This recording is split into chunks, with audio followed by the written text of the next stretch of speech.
You are sitting at your desk, staring at the screen. The task is right there. You want to start, yet you remain frozen in place. Eventually, the tension breaks. You give up and reach for your phone to start scrolling. An hour later, you feel a deep physical exhaustion, even though you haven't actually accomplished anything. It's easy to look at this behavior and draw a moral conclusion. We assume it's a lack of discipline, or that we are simply lazy. This assumption created the massive biohacking industry. Millions of people are looking for a specific supplement or a morning routine to fix their output and optimize their daily performance. But your brain isn't broken. It's actually functioning exactly as it evolved to. The paralysis you feel is a predictable biological response to a modern crisis of input that is systematically collapsing your cognitive cascade. Every day, the modern brain is forced to process an unprecedented volume of micro-inputs and short-form content, a stream of data our biology was never designed to handle. Constant, rapid-fire scrolling hijacks the hippocampus, the part of the brain responsible for memory. Scientists have termed the resulting cognitive decline digital dementia, where the ability to retain information begins to erode. Because we switch context quickly, data packets bounce off the hippocampus, failing to enter long-term storage. These rejected inputs don't disappear, they pile up in short-term working memory.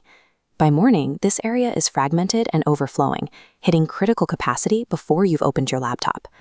When the brain is struggling just to manage this chaotic backlog of information, it lacks the processing power required to handle complex, meaningful work. Beyond the sheer volume of information, we also face a constant demand for micro-choices, from navigating digital interfaces to managing a never-ending stream of notifications. This leads to decision fatigue. Every choice you make, regardless of how small it is, consumes a measurable unit of your brain's metabolic energy. This graph shows the cumulative toll. Each micro-decision acts as a withdrawal, causing your cognitive energy to step down dramatically throughout the morning. By noon, you reach a state of depletion. When it's finally time to execute a high-value task, the brain is biologically starved of the literal fuel it needs to perform. This creates a bottleneck. You are commanding a memory-fragmented, energy-depleted brain to perform a high-effort task. The result is executive dysfunction. The prefrontal command center of the brain, the part that handles planning and initiation, simply fails to launch the action. This is why many people, especially those in the ADHD community, find it physically impossible to just start. It isn't a lack of will. The brain's ignition system has no power.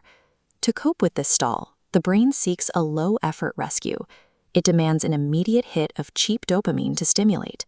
This diagram shows the loop.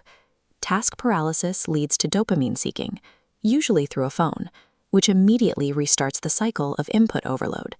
This continuous loop actively fries your natural reward pathways. The inability to start a task is the inevitable outcome of this environmental cascade. It is a biological consequence, not a character flaw. Trying to force yourself through this cycle with sheer willpower is a losing strategy. You need a structural intervention that addresses the biology of the cascade. A dopamine detox is a scientific tool designed to reset the system. It involves a deliberate period of low stimulation to allow your cognitive receptors to recover. This diagram shows a detox block physically severing the loop. By removing high stimulation inputs, the brain's pathways return to a calm baseline, acting as a circuit breaker for the overload cascade. This reset restores the prefrontal cortex's ability to initiate tasks. By lowering the reward threshold, your brain can once again find focus in meaningful, high-effort work. Cognitive optimization isn't about working harder, it's about understanding the science of the cascade.